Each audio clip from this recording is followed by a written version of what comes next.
Welcome back to Autism, a New Perspective, the podcast show where we help you understand what is going on in the mind of your child. And we always encourage you that growth for your child is possible. I'm Kat Lee, and this week we welcome back Dr. Tom Atkinson as he visits with us about autism and stress. Let's listen in.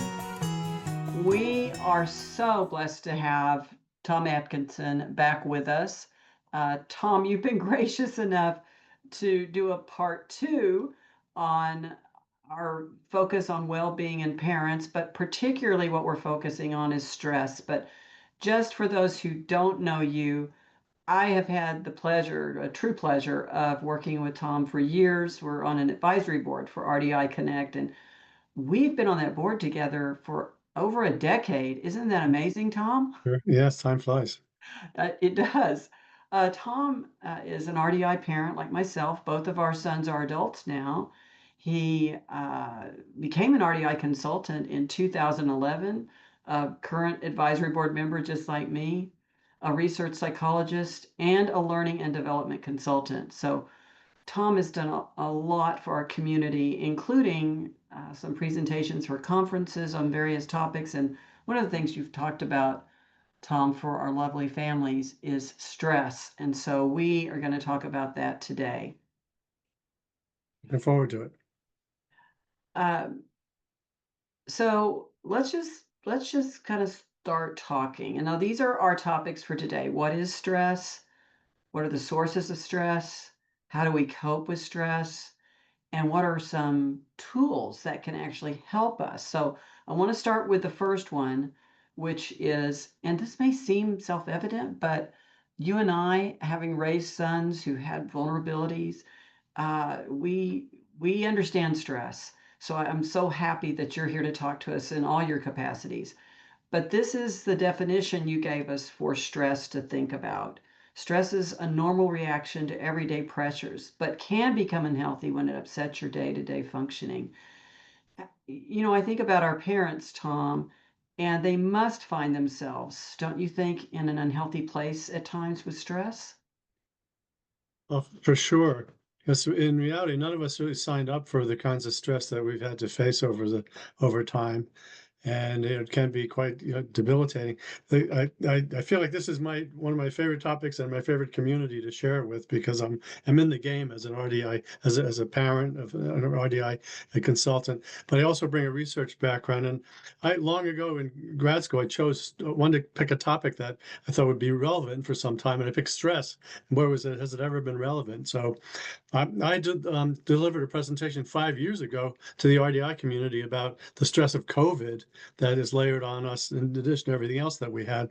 So stress is endemic, but I'm an optimist by nature, and I like to think of it, some stress as something that can energize us if we can tap it, versus something that just kind of wears us down. And in studying people who have been through stressful life events, some people really are incapacitated by them, and others use it as a launching point to something else. So I'd like to get us in that second category. Well, one of the reasons I love to talk to you is because you are an optimist. Yes. And I think it's important that we have positivity and not as Dr. Shealy talks about pie in the sky positivity, because as she says that's not necessarily healthy, but real positivity, things that can really help us. So this was pretty powerful to me because every one of these things in this triangle are so critical to our lives. When I got to love and belonging, I just felt sad. You know, how does stress affect, and I know we're just talking, and as parents, we don't know all the answers, but I think we can both relate to every one of these things in this pyramid. And Sure. the thought that people don't feel loved or like they belong. I mean, how do we get to that place as parents? Sure. And this is a model that applies to any kind of stress. So my first application was in the context of unemployment. People lost their job, which affects, if that's ever happened to you, it affects you on multiple levels. It's financial, it's keeping a roof over your head, it's also your connections with other people, your sense of self-worth and esteem, and kind of the higher level needs. So this applies to that event of unemployment, but also applies to RDI, because oftentimes it's challenging on multiple levels, beginning from the bottom, just making sure your child is physically safe and healthy and eating and not hurting anybody or himself or herself. That gets into safety and preventing bad things from happening, and then kind of love and belonging. What's good about this pyramid is that this is RDI's territory, right? Helping Mm. people build positive relationships. But love and belonging often gets challenged with among the RDI, parent community. Frankly, the divorce rate is higher than average, and what sometimes happens is typically the mother leans in to take care of the child and blocks out the rest of the family, which is Mm. the mixed bag. The child can benefit to some extent, but it can also cause harm, and so that's a risk factor. But it's part of the game that we're in. It's better than abandoning ship, right? So, but love and belonging is something that we have to make sure we continue to nurture, as well as esteem, and having our child grow into adulthood feeling like they have a good sense of self-worth, and that we do as parents, and that we didn't cause this problem and we've done our best to make the most of it. And of course, self-actualization is the sort of the top of the game. These days, we use words like well-being. Are we living our best life? Are we living consistently with our values and our purpose? Do we have nurturing relationships, and can we be resilient? So it's a small purpose framework. You can just use this in your own situation to think about sort of how am I doing? What and because we don't bring we're in a situation that we have to find our way through. We didn't cause this, but there are things we can do to help. And I'm thinking so much about the parallel process of our children being in this situation too, because you're Yes. mentioning that our parents in stress, but we want to talk today about that parallel process with our children. How are they doing? Are they feeling like are being loved and belonging? What about their Yes. esteem? I think they can suffer so much there, Tom. That's true. They can feel left out, or like they're not living up to expectations. As they get older, esteem issues don't go away. If anything, they become worse. I've interviewed some adult people on the spectrum, and one person was memorable to me said, "I said, how's it going?" He says, "Oh, it's fine. I've got a job. I'm well respected. I do what's expected." And I said, "But you don't sound enthusiastic." He said, "Frankie, I don't know why I get out of bed in the morning. I think I'm on the wrong planet. I don't feel connected to other people in a way that Mhm. nourishes myself." So that's what we want to avoid. We want to tap that natural ability that person has, and help them actualize it. Well, and I know we, as parents, we'd never want our children to feel that way, No, no. And, it's what I love about what we've done in RDI, because as you said, it's so focused on every one of these areas. Yes, and in particular, just relationships are the core of it. It's not just about executing behaviors in a prescribed manner, or getting rewarded for things. It's building healthy, dynamic relationships, which everybody needs on the planet. It's not just people on the spectrum. Everybody. So we're gonna look at sources of stress, here we go. Yes. That's a we can make our lists, but we'll go with this list. Or you can put your child's names on the side if you want. Yeah, exactly. I mean, Husband, wife. it's like, wow, this is a lot. Well, and I think interestingly, having been on the roads we've been on, I mean, we've experienced all of these. I mean, it's Yeah, like, sure. it's not like I can point to one and go, "Oh, that's the one." I've it's all occurred at one point or another, honestly. Um, so knowing that, that's a lot for anyone, and I think it goes back to for any one parent or also their child to be experiencing these triggers, right? Sure. Yeah, you can, yeah, and you can use this. framework, whether you're a provider or a parent, or helping your child to think about the sort of triggers in a more in a useful way. I think just knowing that you have triggers can help you be mindful about that. Um, rather, because what can happen is you can be having these experiences and not really knowing that one of these things is causing the stress. Isn't that true? Like you don't realize it. Yeah, that's true, and particularly with my son who's impaired, things that happen unexpectedly can be a trigger for Mm. him. And we've been trying to turn that into a learning opportunity where, we don't, the day's not going to go according to our expectations exactly, but it can also open up new opportunities. So if, the movie theater's closed when we were going to see a movie, hey, that frees up time to do something else. And what might we do, differently, to take a different lens to look Mm. at the events versus having each one kind of set you off. Well, and that points me to your positivity and how valuable that can be. So speaking of that, kind of leads us to coping, because that's what we have to do.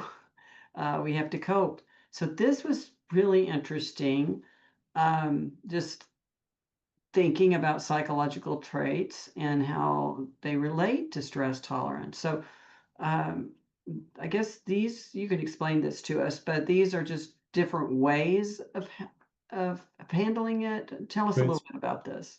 Well, the psychological traits are there's a whole field of positive psychology that we'll get to in a minute, but it's been developed over the years as a way of focusing on the positive side of human nature and not just using psychology as a way of kind of treating mental illnesses. And so that's what we're trying to do now.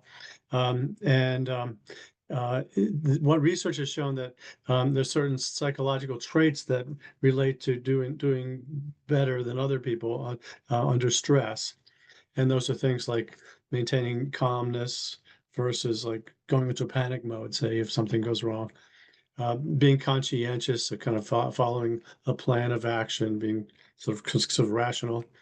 Extroversion, reaching out to other people, is something that predicts well-being, and openness to change. That's what I just said about my son. I'm trying to teach him to be open to new possibilities when things don't work out as Mhm. expected. So those are certain traits, and we can nurture those traits in ourself, but to a large extent they're baked in, whether it's genetic or early development or what. So I have a friend who's an attorney. Nothing against attorneys, she happens to be one. And she said, "You call yourself an optimist?" I said, "Oh yeah, that's true." She said, "You know what an optimist is, Tom?" I said, "No. What's an optimist?" She said, "It's a no. You know what a pessimist is?" And I said, "Well, tell me." She said, "Pessimist is an optimist who is better informed about things." That's great. I So, love that. but I joke about that. It's a funny joke and observation. Some people tend to be focused more on the possibility and open-minded, and other people tend to worry about what might happen and think about the negative side. But both things can be useful. I mean, it's people who are concerned about what might go wrong. A lot of mothers are like that, and fathers too, and that can be helpful, but in balance, where you don't cause unnecessary alarm, but you might have a plan in case things do go wrong. Well, what I like about this list of traits here is that you don't have to be all of them. Like Now, you don't have so I don't want somebody looking go, oh my gosh, no, it's these are different traits that people have. I have a friend who's very calm, but she's more of an introvert, but her yeah, calmness and her conscientiousness really support her. So hmm, it's not like every one of you have to be the perfect person here for this yeah. stress tolerance. Any one of these can support you, correct? I think that's true, and I think people tend to have all those elements. It's just a question of what you nurture. So you might remind yourself that now's the time to be calm as things start looking like they're getting out of hand, and to take a conscientious, planful approach versus, kind of reacting. So you Hmm. can borrow these elements of these traits Oh, I and like apply them. yeah. Okay. You said we're going to talk about applying positive psychology, and you're the expert. Yeah, sure. And I will, can you show the slide before this one, Kat, or not? Sure. Yeah, Yes. I pulled these concepts from a book called The How of Happiness, which I recommend you reading. And it's based on, what I like about it is it's research based, and it's aimed at helping people become happier. And as it turns out that 50% of happiness tends to be genetic. Some people are naturally happier than others. They're just born that way, and good for them. We go through life with different, bags of tricks. 10%, but only 10% is due to what happens to you. Hmm. And that's another research-based one. There's already a study that followed people who won a financial lottery. They won a lot of cash, and they compared them with people who were in horrible car accidents and were physically injured. And 6 months after the event, their happiness was just about the same. Wow. It's just so what they became very happy if they won a lot of money, and very unhappy if they were terribly hurt. But people tended to come back to a set point. Um, so but the other 40%, this is the important part, we can control. And the way we control it is by framing, which means, like, you think about putting a frame around something. Framing means like thinking, is this something, that we can handle? And then, doing something about it. Hmm. Um, I once interviewed an emergency room physician who led a team of people in a hospital emergency room. And I said, what do you do when a tough case is coming in and the ambulance is backing up to the door of the building? And he said, Tom, I sneak into the corner. I take a few deep breaths. I take my pulse because I'm a doctor. And then I tell myself, you can do this. Hmm. And then Wow. I say, we can do this. And then that's it. So, the whole thing might take a minute, but I jump into action for 6 hours after that, and we have positive outcomes. So, but that's the frame. So he doesn't say, "Oh my goodness, and mercy, whatever we're going to do." He said, "Bring it on. We're ready." So that's the framing. And you can think about applying a frame to whatever's going on in your life, particularly things that are kind of stressful. And then the next thing is doing, like, what can you do about it? Because we often have we may often forget that we don't want to feel like a victim when there's nothing we can do. And so it's well helpful to think about what those actions are. And I can get into more detail there. Well, and I think about how you know this, I'm sure, as a parent, but you can get really weighed down and not really get a frame around anything that's going on. And what I hear you saying is it's really important to take that time to, like the doctor you talked about, he went and he took the time to frame before he did instead of just doing. And I hear you saying it's important for us to take that time. It really says a starting place. And that's what I like about RDI is that it's a planful approach. Mm. And it's based on observation and real data and thinking about where the leverage points are. So it helps with that kind of framing. Well, I want to go over some tools for coping before we go, but I'm reminded as we start talking about this of Dr. Gutstein and Dr. Shealy, who've both done beautiful podcasts on crisis and experiencing Yes. crisis, and a particular podcast with Dr. Shealy on recrisis, that as parents, we may go through crisis in the beginning, and then something happens, and we're kind of in a recrisis time. And we may experience that over time, many times, as life as well that occurs. Uh, and so we have to kind of return to thinking about how crisis affects us, which, of course, at right top, like right up there at the top, is stress, the Right. crisis creating the stress. So I think this area of thinking about how to cope when those things happen, and I know you do too, my own experience, but also the parents that I've worked with, that this can happen very suddenly. So I did a series with Dr. Sarah Whalen, who serves with us on the advisory board, about the emotional roller coaster ride and how you can have just a fantastic time that where your child is really growing, but something can happen and feel like it plunges you Yes. into a crisis. So I think these tools are really important for when that happens for our parents.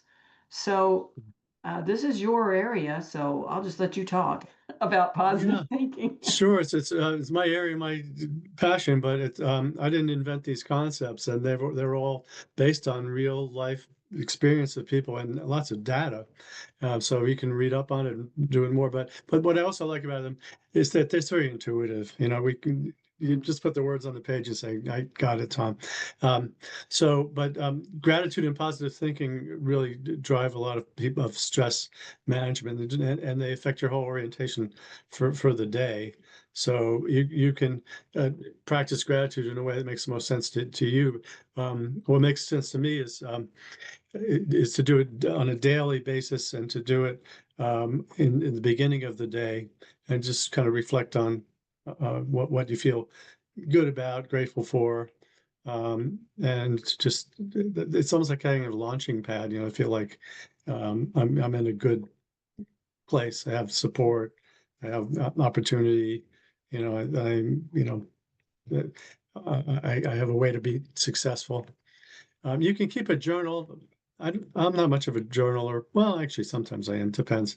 But keeping it. Some people like to keep a journal because it reminds you of where you've been and where you're going, and keeping disciplined about it. Remember, we said earlier about people who are conscientious tend to do better under stress. So conscientious people keep journals. That's true. And and the silver linings exercise has to do basically about positive thinking, like what's going well in your life. What do you feel good about? Because oftentimes those things get lost in the shuffle. But my just a quick story. I was helping my older son who he's learning to shave, right, and he had trouble doing taking a hair off his face, and I foolishly picked up a pair of manicure scissors to cut it, and I just I poked him, and it scared him more than anything else, and he said, oh my God," he said, you stabbed me in the face with a knife," and but then he paused and he said, "At least you tried." I So that would be a love silver that. lining. That is a definite silver lining. Yeah. Very So that positive, means very he was learning to optimistic. cope with unexpected events. Yeah. Um, and I like what you said about journaling. One way or another, it's so important as parents that we know what progress we've made. And when something happens that's distressing, it can feel like, did that really happen? Have we really made progress? So finding a way, if it's not journaling, and I agree with you, I've journaled on and off, and I would never say I was consistent. Um, but finding a way to keep track of that is really important because it can feed you in those darker times that Oh, we really have moved forward. And this is yeah, maybe a setback, um, but that doesn't mean we won't keep moving forward. that's And right. I thought this on social connections is so important, but we talked about before that unfortunately social connections are something a lot of our parents lose for one reason or another. And I'm just so glad that we're going to talk about that for a moment. And we could probably spend an hour talking about why Yeah, social connections are lost, but I think the points you put on here, practice acts of kindness, seek opportunities to connect, and nurturing the relationships that you have, I think it's so important. sure it is. And I think this all demonstrates that we're social animals. We're meant to connect with each other. I first delivered this presentation during the height of COVID, when we're supposed to think of every other person on the planet as an enemy and to stay away from them at all costs, and maybe have a webcast like this, but don't get any closer. One I asked one young gal once how COVID's affecting her social life. Says, "Oh, everything's fine. I just don't date anyone within 6 feet." Said, Oh, let me know how that goes. But yeah. but that was 5 years ago. Now we're in a different place. But I think it's also been shown that on a retail level, kindness can really pay off. And there have been people who've done these exercises where you go on a subway or a bus or grocery store and make a point of talking to a stranger. And they find that that's really it brings out the kindness in the other person, and it can be very gratifying. And just practicing simple acts of kindness. Some people occasionally will surprise, like somebody who buys your coffee when you're online at the coffee place. That's one act that somebody did to me once. I was surprised by it, but I really appreciated it. But just even little things like, yeah, I find that driving, believe it or not, even in Boston where I live, can be an opportunity for demonstrating kindness, letting people, get out into the road, giving them their space, waving them on, and driving does happens best when people accommodate each other versus everybody being out for themselves. Well, as a person who spends a lot of time on the road in Dallas Fort Worth, those acts of kindness would really impact people because Yeah, it's very competitive out there. yeah, be careful with that one. I'm not going to promise it works in all driving situations, but the thing about it is also noticing, because people often will try to be kind to you as well. Yeah, Just yeah, little things, letting you in. yeah. I love that. And And I think people be surprised how much that mindful act actually benefits both. You know, sure, it has a lot of power, something that seems so small. yeah, and they're seeking opportunities to connect, even if it's at the grocery store or saying what a nice day it is. The people really can respond to that. I think it has a nurturing effect. Um, Now this area here, again, we could talk for just this one slide, we could talk for an hour on taking care yeah, of your body and your soul. yes, Um, it's so important. And a couple of podcasts back, Dr. Sheely and I talked a bit about taking care of the body in a basic way, doctor's appointments, dentist, uh, diet, and how those things kind of get in the back seat, or even if yes, you have a van, the back of the van, yes, yes. parents when their children are struggling.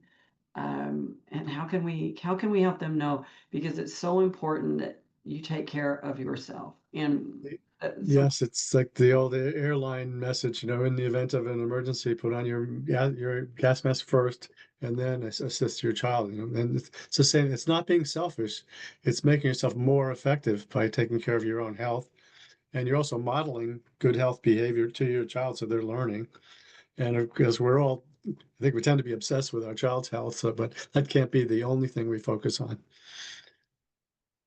Yeah, and for some reason, it's one of those things that can feel like, well, it can wait. You know what I'm saying? Like, Yeah, well, my body can wait, yeah, and we know that's a way for that body to break down. that's true. It makes you more vulnerable. So So that, yeah. so that leads us to a really challenging one, which is living in the present. And I think as an optimistic person, that's one of the things you do is you live Yeah. in the present. Tell us about this. Well, yeah, this is another area where I think RDI just nurtures this kind of behavior. But a lot of my flow activities with my son were doing joint projects and baking together and putting up birdhouses, and it still is. And there's a certain amount of flow in that, and kind of going back and forth in terms of relationship building. And let's try this and let's try that, and didn't that work well? And what can we might do differently? And just celebrating that we built a birdhouse. And I think those are all kind of sort of flow activities. They're not aimed just at accomplishing a specific task or a specific behavior. They're just two people engaging as humans in a way that strengthens their relationship. It's also, in terms of living in the present, we're not focused. We can celebrate what's happened. We probably don't want to dwell on the past in terms of things that have gone wrong, or worry about the future and what might go wrong. Living in the present allows you to just focus on where we are now in this moment of time, and celebrating it and acknowledge it and getting ready for the next great phase. You know, it's interesting to think about what living in the present is, but what it's not. And I think families, parents can sometimes live in the past. Did I make a poor decision? Did that impact my child's life? Uh, I really, I think that can be so hurtful and unhealthy for them. Yeah. Uh, and the other area, which I think is really, for me, I struggle, is living in the future. Like I got a plan for the future. I've got a I'm big into plans. So, Yeah. I think you can miss the beauty that's happening in the present. And I mean that seriously. You can, Sure. it reminds me of hiking in the Grand Canyon. If allow me a moment. So we Yeah. just went and hiked, and I was saying to my family, we've done this before, and I think I didn't even get a chance to enjoy to see how amazing it is. I mean, it's hard to you can't even really take a picture that represents it, um, because the hike is so hard. And believe me, the hike up, because when you go down, you have to come back up. And let's just make sure we pause and stop and Yeah. look. Sure. Sure. Because if there's nothing for the most athletic person there, I can tell you because I've seen so many different people on that hike up. But it's very challenging. But if you don't stop and enjoy the amazing part of it, you're missing out on the great things that are Yeah. happening in the That's present. what mountain climbing is supposed to be all about, right? Get to the top and look out at the view. Although you may not always make it to the top, still there's a view. Yeah, so I think it's a good example of making sure that we take a moment to look around the present, Yeah. That's but it right. can be hard. It can be hard because we often have a lot of challenging situations to deal with in the present, but we need to frame it in a way that is manageable and that we can nurture ourselves. Mm. Okay, I'm really big into goals. Yeah, sure. I think that, if we don't have goals, we don't know where we're going. Yeah. And I like that as we're getting close to the end here, we're going to talk about that. That's important. I know if you have too many goals, it can be overwhelming. Hmm. So I'm thinking making sure that goals aren't overwhelming is really important. What do you think? Yeah, I agree. This is that conscientious part, the trait again coming up. And this stuff again is all research based. So people who make plans are more likely to achieve them than people who kind of wing it. And so one point is literally taking time to make a plan. Um, and the second thing is committing publicly to it. So it's not just a secret plan. It's like there's some stakes in the action. You tell your husband, your wife, or others around you, here's what I aim to do. And just by doing that, people tend to be more likely to take action to make it happen. It's just a natural instinct. And the third thing is celebrating success. So when you actually achieve your goal, helping a child ride a bike and they're riding the bike, hey, take a time for you all to celebrate. Mm. And that kind of wires in the experience and helps you with other goals. Well, and when you say that, it goes back to here, live in the present and celebrate your goal. Yes. Try not to think of the next thing that you don't have yet. These things are all interwoven. Yeah, And I would also say they're not, there's like, we've probably listed a dozen things. It doesn't need to get complicated. And a lot of it's what your grandmother would have told you, in terms of, you know, that's true. being sensible about things and down to earth and committing to goals and so forth. But it's also the scientists in you would find that these things actually do predict success. Yeah, and I know Tom and I, this is so important, knowing when to seek help. As parents, we've certainly Yes. understand that if you need to get help, we want you to do that. And it kind of goes back to taking care of your body. You have to take care of Yeah. your mind. Yes. It's so important. Do you find that people sometimes don't realize they need help? Uh, or that or they're blocking it out of their mind because they're hoping things don't get as bad as they could. And so they get to the point where they just have to call 911, which nobody really wants to do. But what's a more positive approach is to think about, the worst that, not, not in a negative, fear-mongering way, but just think about realistically, what could my child do? Might he run into traffic? Might he hurt himself or hurt somebody? And if that's within the realm of possibility, what can we do about that? First of all, how can we prevent that? What would be some actions that we might take? And if things got, let's say if your child became very uncontrollably aggressive, and parents might not like to think about that, but what would you do? When might you need outside help? Somebody to help your child be in a place where they're not going to hurt people until they get over that phase. I lived through that one, so I know that well.